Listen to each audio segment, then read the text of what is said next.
नमस्कार बच्चों। आज का जो हमारा टॉपिक है that is NMR, nuclear magnetic resonance. आज का जो हम टॉपिक डिस्कस करेंगे आज के लेक्चर में वो होगा that is NMR, nuclear magnetic resonance. अब न्यूक्लियर मैग्नेटिक रिजोनेंस क्या है? एक ये स्पेक्ट्रोस्कोपिक टेक्निक है, प्रोटॉन एनएमआर, इसके अंदर हम डिस्कस करते हैं।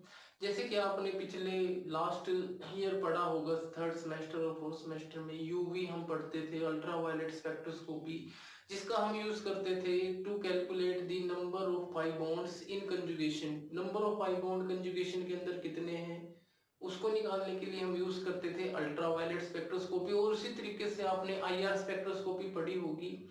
आईआर स्पेक्ट्रोस्कोपी जो हम डिस्कस करते थे to determine the functional group. Functional group कौन कौन से प्रेजेंट हैं हमारे कंपाउंड के अंदर, ऑर्गेनिक कंपाउंड के अंदर, उसके लिए उसको निकालने के लिए, उनको डिटरमाइन करने के लिए हम आईआर स्पेक्ट्रोस्कोपी टेक्निक यूज करते थे। उसी तरीके से एक एनएमआर एक स्पेक्ट्रोस्कोपिक टेक्निक है to determine the structure of organic compound. बहुत ही इंपॉर्टेंट टेक्निक है जिससे हम स्ट्रक्चर क्या है कंपाउंड का वो डिटरमाइन कर सकते हैं ऑर्गेनिक कंपाउंड का, क्योंकि organic compound mainly contain hydrocarbons, carbon और हाइड्रोजन उसके अंदर होते हैं। जब इसके अंदर आप प्रोटॉन एनएमआर यूज कर सकते हो, हालांकि बहुत सारी न्यूक्लियर मैग्नेटिक रिजोनेंस होती है, जैसे फ्लोरीन की हो सकती है, फास्फोरस की हो सकती है, लेकिन आपके सिलेबस के अंदर जो है दैट इज प्रोटॉन एनएमआर। कितने टाइप के प्रोटॉन कंपाउंड के अंदर प्रेजेंट है उससे निकाल सकते हो, कितने हैं वो निकाल सकते हो, उनका एनवायरनमेंट कैसा है वो उससे आप निकाल सकते हो इस टेक्निक से। therefore it is very important technique to determine the structure of organic compound। जब लास्ट टाइम, बहुत पुराने टाइम में क्या होता था, अगर आपको कोई कंपाउंड दिया जाए उसको आपको स्ट्रक्चर डिटरमाइन करने के लिए कहा जाता था, तब क्या होता था कि हम बहुत सारी रिएक्शन करते थे, रिएक्शन में कौन सा फंक्शनल ग्रुप है वो डिटरमाइन करते थे, तो बहुत सारा टाइम लगता था। लेकिन एनएमआर स्पेक्ट्रोस्कोपी टेक्निक एक ऐसी टेक्निक है जिससे आप विद इन 1 और 2 मिनट, या फिर आप ये कहो 30 सेकेंड के अंदर या 1 मिनट के अंदर ही कंपाउंड का स्ट्रक्चर क्या है वो आप डिटरमाइन कर सकते थे on the basis of spectra. इससे इससे भी क्या होता है, एक स्पेक्ट्रा हमें मिलता है। जैसे आईआर स्पेक्ट्रोस्कोपी के अंदर आप पढ़ते हो functional group, various functional group, बहुत सारी रेडिएशन, अलग अलग रेडिएशन पे पीक दिखाते हैं। जैसे कि OH ग्रुप 3400 पे पीक दिखाता है, NH ग्रुप 3300 सेंटीमीटर इनवर्स पे पीक दिखाता था। उस तरह से इसके अंदर भी एक स्पेक्ट्रा हमें ऑब्टेन होता है जब किसी कंपाउंड का आप एनएमआर लेते हो। उस स्पेक्ट्रा के बेसिस पे आप डिटरमाइन करते हो कि भी उस कंपाउंड का स्ट्रक्चर क्या है। तो ये बहुत ही इंपॉर्टेंट टेक्निक है और एक नया टॉपिक है आपके लिए। प्रोटॉन एनएमआर और न्यूक्लियर मैग्नेटिक रिजोनेंस के अंदर हम क्या होता है और इसका प्रिंसिपल क्या है। अगर हम इसकी बात करें, जैसे कि हम इलेक्ट्रॉन्स की बात करते हैं, इलेक्ट्रॉन में क्या होता है कि भाई इलेक्ट्रॉन अपने एक्सिस के अराउंड घूमते हैं, स्पिनिंग मोशन करते हैं, स्पिन शो करते हैं। उसी तरीके से जो हमारे पास न्यूक्लियस के पार्टिकल हैं जैसे प्रोटॉन और न्यूट्रॉन, अगर वो पेयर के अंदर प्रेजेंट नहीं है वो भी क्या करते हैं, स्पिन शो करते हैं, जिसको हम डिटरमाइन करते हैं, डिजाइन करते हैं, यानी कि डिनोट करते हैं आई से। और ऑन द बेसिस ऑफ कितने उसके अंदर प्रोटॉन है, कितने उसके अंदर न्यूट्रॉन है, उसके बेसिस पे हम आई निकालते हैं। फॉर एग्जांपल अगर आप प्रोटॉन एनएमआर की बात करो, उसके लिए आई क्या होती है 2। ठीक है, ऑन द बेसिस ऑफ आई की वैल्यू इसके लिए 1/2 होती है, और प्रोटॉन ही हम इसके अंदर डिस्कस करेंगे मेनली। ठीक है, प्रोटॉन न्यूक्लियर मैग्नेटिक रिजोनेंस के अंदर बिकॉज ऑफ न्यूक्लियस की वजह से जो मैग्नेटिक मूवमेंट उत्पन्न होती है, क्रिएट होती है, वो रिजोनेंस में कब आती है, जो रिजोनेंस दिखाएगी उस रिजोनेंस की वजह से जो स्ट्रक्चर आएगा हमारे पास, जो स्पेक्ट्रा आएगा, उसे हम कैलकुलेट करते हैं स्ट्रक्चर ऑफ कंपाउंड। अब हम डिस्कस करेंगे प्रोटॉन। प्रोटॉन की जो स्पिन मूवमेंट होती है,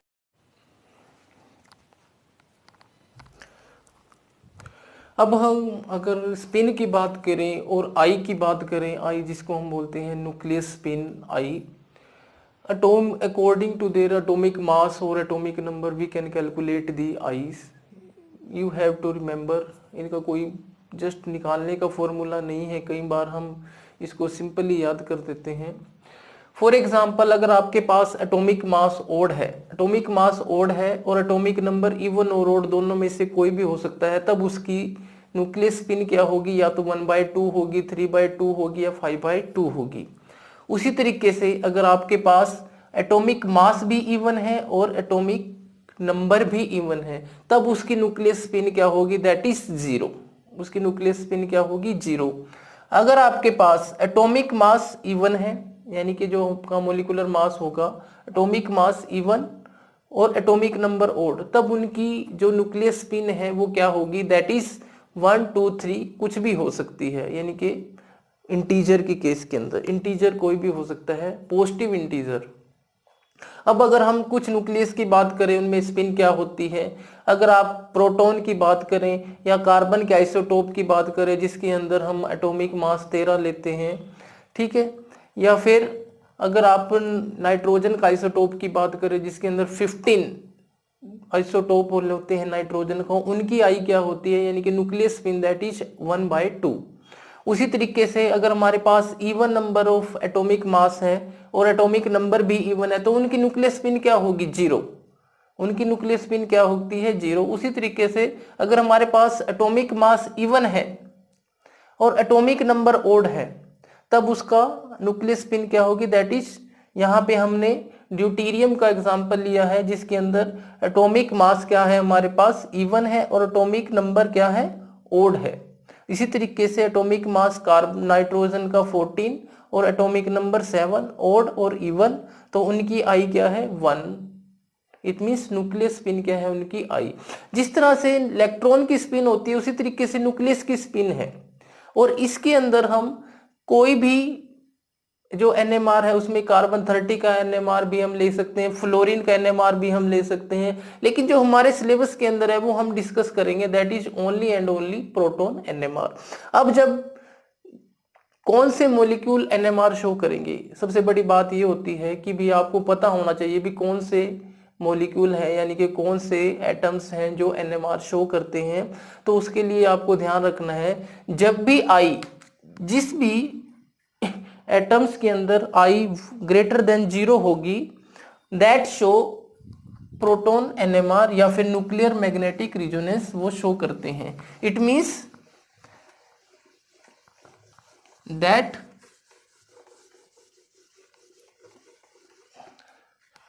only those atom show NMR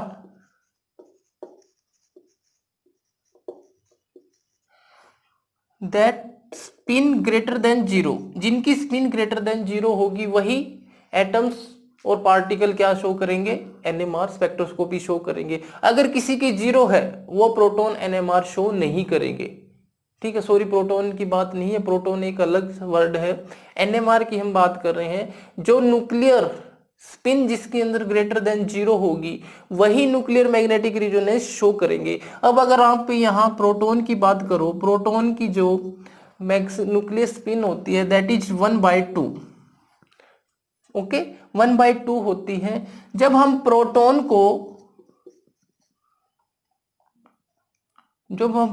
को इनके 1H1 प्रोटॉन को किसी एक्सटर्नल मैग्नेटिक फील्ड के अंदर रखते हैं। एक्सटर्नल मैग्नेटिक फील्ड का मतलब हम ऐसे स्पेस के अंदर रख रहे हैं जहां पे मैग्नेटिक फील्ड अप्लाई की हुई है हमने। जब हम मैग्नेटिक फील्ड के अंदर उस प्रोटॉन को रखते हैं तो क्या होता है, it divided into 2 discrete set, that is +1/2 और -1/2। ये अब यहाँ कहाँ से आया, +1/2 और -1/2? जब भी आप न्यूक्लियस स्पिन जिसकी ग्रेटर देन 0 होगी, अगर आप उसको एक्सटर्नल मैग्नेटिक फील्ड, इसके अंदर हम बहुत सारा यूज करेंगे एक्सटर्नल मैग्नेटिक फील्ड का, रेडियो फ्रिक्वेंसी का, इसके अंदर हम यूज करते हैं, इन वर्ड का यूज होगा और फ्रिक्वेंसी हम यूज करेंगे। तो जब आप एक्सटर्नल मैग्नेटिक फील्ड के अंदर जो हमने अप्लाई बाहर से की हुई है उसके अंदर आप जिसकी न्यूक्लियस स्पिन ग्रेटर देन 0 है उसको रखते हो, तब it divided into 2i+1 discrete set, 2i+1 का मतलब है अब जिसकी i 1/2 है, अब यहाँ पे i 1/2 मतलब जब आप रखते हो तो कितना सेट बनते हैं, it means 2 divided into 2 category, that is -i2 plus i2 minus I, और जिसमें एक एक कम आप करते जाओगे तो यहाँ पे कितना कम हुआ, +1/2 और -1/2। इट मीन्स जब आप प्रोटॉन NMR को एक्सटर्नल मैग्नेटिक फील्ड के अंदर रखते हो then it divided into 2 set. 2 set कौन कौन से हैं, +1/2 और -1/2। अब हम अगर प्रिंसिपल देखें, प्रिंसिपल क्या है NMR का, यानी कि जब भी हम कोई स्पेक्ट्रोस्कोपी टेक्निक यूज करते हैं तो हम उस सबसे पहले उसका प्रिंसिपल जानते हैं। प्रिंसिपल क्या है, जैसे कि आपने IR स्पेक्ट्रोस्कोपी पढ़ी होगी। IR स्पेक्ट्रोस्कोपी के अंदर क्या है प्रिंसिपल, IR स्पेक्ट्रोस्कोपी का प्रिंसिपल होता है चेंज इन डाइपोल मोमेंट, यानी कि जो मॉलिक्यूल डाइपोल मोमेंट शो करते हैं वही IR स्पेक्ट्रोस्कोपी शो करते हैं। उसी तरीके से अल्ट्रावायलेट स्पेक्ट्रोस्कोपी आपने पढ़ी होगी। अल्ट्रावायलेट स्पेक्ट्रोस्कोपी में क्या होता है, होमो और ल्यूमो के बीच में ट्रांजिशंस होते हैं इलेक्ट्रॉन्स का, ठीक है। इसी तरीके से जो न्यूक्लियर NMR का प्रिंसिपल है वो क्या है, NMR का प्रिंसिपल क्या है, जब जिसकी भी मैग्नेटिक मोमेंट ग्रेटर देन 0 होगी, जो हमने यहाँ पे लिखा है I ग्रेटर देन 0, जब हम उसको एक्सटर्नल मैग्नेटिक फील्ड के अंदर रखेंगे, एक्सटर्नल मैग्नेटिक फील्ड के अंदर रखने के अंदर क्या होता है, जो हमारे पास स्पिन मूवमेंट है वो डिस्क्रीट सेट के अंदर अकॉर्डिंग टू देयर नंबर या फिर अकॉर्डिंग टू देयर वैल्यू वो डिवाइड हो जाती है। जैसे यहाँ पे प्रोटॉन की I 1/2 थी तो मतलब वो 2 सेट के अंदर डिवाइड होगी। अगर इसी तरीके से किसी भी दूसरे एलिमेंट की I 3/2 होती तो वो कितने सेट के अंदर डिवाइड होता, तो आप यहां से निकाल सकते हो 2i+1, जब I की वैल्यू 3/2 है 3/2 है then it divided into 4 set के अंदर वो डिवाइड होती। 4 सेट कौन कौन से हैं उसके अंदर, अगर आप 4 सेट की बात करो that is +3/2 +1/2 -1/2 and -3/2। It means अगर I हमारे पास 3/2 होती तो ये कितने सेट के अंदर डिवाइड हो जाता, 4, जब आप इसको एक्सटर्नल मैग्नेटिक फील्ड के अंदर रखते, ठीक है। तो किस किस के अंदर कन्वर्ट हो जाता, 3/2 +1/2 -1/2 और -3/2। इसका मतलब 4 सेट के अंदर वो डिवाइड हो जाता, जिसके अंदर 2 तो लोअर इन एनर्जी और 2 हायर इन एनर्जी। लेकिन हम यहाँ किसकी बात करेंगे, प्रोटॉन की बात करेंगे। प्रोटॉन में क्या होती है, न्यूक्लियस स्पिन दैट इज 1/2 होती है। इसका मतलब वो 2 सेट के अंदर डिवाइड होगा। 2 सेट के अंदर डिवाइड होने से क्या है, it divided into 2 energy levels, 2 energy level +1/2 और -1/2। +1/2 lower in energy and -1/2 higher in energy. The energy difference is del E। Energy difference कितना है इनके बीच में, del E। जब इसके ऊपर आप इलेक्ट्रोमैग्नेटिक रेडिएशन और प्रॉपर फ्रीक्वेंसी की, कोई भी किसी भी फ्रीक्वेंसी की जब आप इसके ऊपर डालते, यानी कि इलेक्ट्रोमैग्नेटिक रेडिएशन इसके ऊपर करती, तो क्या होता, जब इलेक्ट्रोमैग्नेटिक रेडिएशन की फ्रीक्वेंसी और इसकी एनर्जी क्या है, hν, जब आपस में मैच हो जाते, इट एब्जॉर्ब एनर्जी, यहां से एनर्जी एब्जॉर्ब कर देता। तब क्या होता है, लोअर एनर्जी है जो सेट है +1/2, स्पिन स्टेट स्टार्ट फ्लिप, यानी कि ये यहां से एब्जॉर्ब करके यहाँ पे चला जाता, दोबारा वापस आता, यानी कि फ्लिपिंग करना स्टार्ट कर देते हैं। जब फ्लिपिंग करना स्टार्ट कर देते हैं it means they comes into resonance. वो क्या आ गए, वो रिजोनेंस में आ गए, एक तरह से मोशन के अंदर आ गए। रिजोनेंस का मतलब ही मोशन होता है। इसका मतलब जब डिस्क्रीट एनर्जी सेट के अंदर डिवाइड हुए स्पिन्स +1/2 और -1/2, उसके बाद जब हमने प्रॉपर फ्रीक्वेंसी की इलेक्ट्रोमैग्नेटिक रेडिएशन इसके ऊपर फॉल कराई, जहां पे ये एनर्जी और इसकी फ्रीक्वेंसी, लाइट की फ्रीक्वेंसी मैच कर देती हैं, दे कैन बी ऑब्जर्व, उसको फ्रीक्वेंसी, उस लाइट को वो क्या कर लेते हैं, observe, and the proton start flip, जो स्पिन स्टेट है वो क्या कर देते हैं, फ्लिप करना स्टार्ट कर देते हैं, and they comes into resonance, वो क्या होते हैं, रिजोनेंस के अंदर आ जाते हैं। तो उसी को हम क्या बोलते हैं, they are called nuclear magnetic resonance. तो ये था इसका प्रिंसिपल। प्रिंसिपल क्या होता है एनएमआर का, प्रिंसिपल जानने के लिए अगर हम बात करें तो कौन से पार्टिकल या कौन से एटम न्यूक्लियर मैग्नेटिक रिजोनेंस दिखाते हैं, जिनकी न्यूक्लियर स्पिन ग्रेटर देन 0 होगी, जब वो किसी एक्सटर्नल मैग्नेटिक फील्ड के अंदर रखे जाते हैं, यानी कि एक्सटर्नल मैग्नेटिक फील्ड हमने अप्लाई की, फॉर एग्जांपल हमने किसी डायरेक्शन के अंदर अप्लाई की, वो उसको हमने डिनोट कर दिया H note. H note is applied magnetic field, इसको हम बोलते हैं अप्लाइड मैग्नेटिक फील्ड। जब अप्लाइड मैग्नेटिक फील्ड के अंदर हमने इसको रखा तो क्या कर दिया, प्रोटॉन स्टार्ट इन डायरेक्शन, यानी कि या तो जो स्पिन है वो न्यूक्लियर मैग्नेटिक रिजोनेंस या फिर अप्लाइड मैग्नेटिक फील्ड की डायरेक्शन में रोटेट करेंगे, या फिर उसके अपोजिट, यानी कि दो तरह से वो स्पिन दिखाएंगे। That spins are called +1/2 and -1/2 and they divided into 2 energy level, एक तरह से 2 एनर्जी लेवल के अंदर वो डिवाइड हो गए। इसको अगर आप E1 कहो और इसको आप E2 कहो, then E2 is greater than 1, यानी कि 2 एनर्जी लेवल के अंदर वो डिवाइड हो गए, जिसको हमने डिनोट किया एनर्जी लेवल को, यानी एनर्जी डिफरेंस को हमने क्या किया, डेल ई से डिनोट किया। और जब इसके ऊपर आप इलेक्ट्रोमैग्नेटिक रेडिएशन फॉल कराते हैं तो क्या करते हैं, प्रॉपर फ्रीक्वेंसी, यानी कि जो फ्रीक्वेंसी डेल ई की होगी, इसका मतलब एनर्जी एच म्यू इक्वल होगा फ्रीक्वेंसी के जो आप फॉल करवा रहे हो electromagnetic radiation, they absorb that energy and start flipping.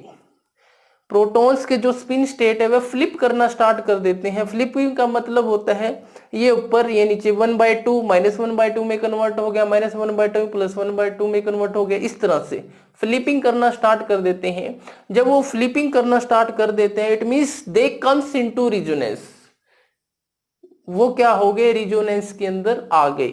उसको हम क्या बोलते हैं, न्यूक्लियर मैग्नेटिक रिजोनेंस। न्यूक्लियस की वजह से एनर्जी स्पिन हुई, ठीक है, उस स्पिन की वजह से जब आपने एक्सटर्नल मैग्नेटिक फील्ड के अंदर रखा वो 2 एनर्जी लेवल में डिवाइड हो गए। 2 एनर्जी लेवल में जब आपने प्रॉपर फ्रीक्वेंसी की उसके ऊपर इलेक्ट्रोमैग्नेटिक रेडिएशन गिराई, गिराने के बाद क्या हुआ, उन्होंने एनर्जी एब्जॉर्ब कर ली। एब्जॉर्ब के बाद वो फ्लिपिंग के अंदर आ गए, यानी कि फ्लिप करना स्टार्ट कर दिया। उसको हम क्या बोलते हैं, रिजोनेंस, यानी कि इलेक्ट्रॉन या प्रोटॉन्स हैं जो हमारे, they comes into resonance. This is the called nuclear magnetic resonance. Nucleus की वजह से स्पिन हुई, स्पिन की वजह से उन्होंने क्या किया, एनर्जी एब्जॉर्ब की, एब्जॉर्बेंस की वजह से उन्होंने फ्लिपिंग करना स्टार्ट किया। उस फ्लिपिंग को क्या बोलते हैं, resonance. This is called nuclear magnetic resonance. Okay, this is all about the principle of NMR. अगर आपसे कोई पूछे भाई प्रिंसिपल क्या है एनएमआर का, प्रिंसिपल क्या है भाई, जिसकी स्पिन मैग्नेटिक मोमेंट, यानी कि sorry spin magnetic nucleus spin greater than 0 है, उसको हमने क्या किया, किसी external magnetic field H note से, जिसे हम डोनेट करते हैं, उसके अंदर रखा। उसकी डिनोट रखने की वजह से वो 2 सेट के अंदर डिवाइड हो गया, 2 एनर्जी लेवल के अंदर डिवाइड हो गया, that is E1 and E2। E1 और E2 के अंदर वो डिवाइड हो गया, that separated by energy del E. जब आपने प्रॉपर फ्रीक्वेंसी की लाइट इनके ऊपर गिराई, it absorb by the, proton ने एब्जॉर्ब की। प्रोटॉन ने एब्जॉर्ब करने के बाद दे स्टार्ट फ्लिपिंग, उन्होंने फ्लिपिंग करनी स्टार्ट करी। It means they are into resonance, वो क्या है, रिजोनेंस के अंदर आ गए। उसको हम क्या बोलते हैं, न्यूक्लियर मैग्नेटिक रिजोनेंस। ओके, और कितनी एब्जॉर्ब की है energy, that is equal to the energy absorb by by the proton is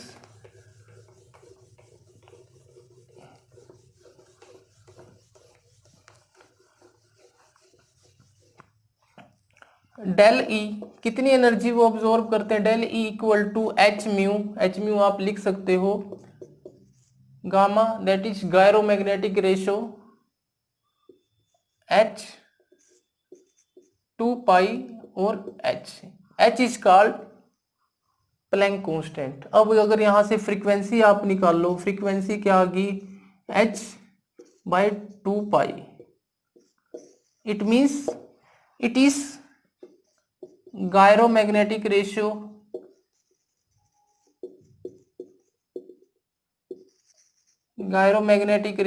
H is applied magnetic field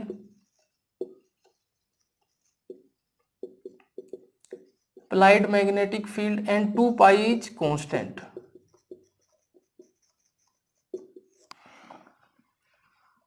इसका मतलब इतनी फ्रीक्वेंसी वो प्रोटॉन एब्जॉर्ब करेगा। तो अगर गायरोमैग्नेटिक रेशियो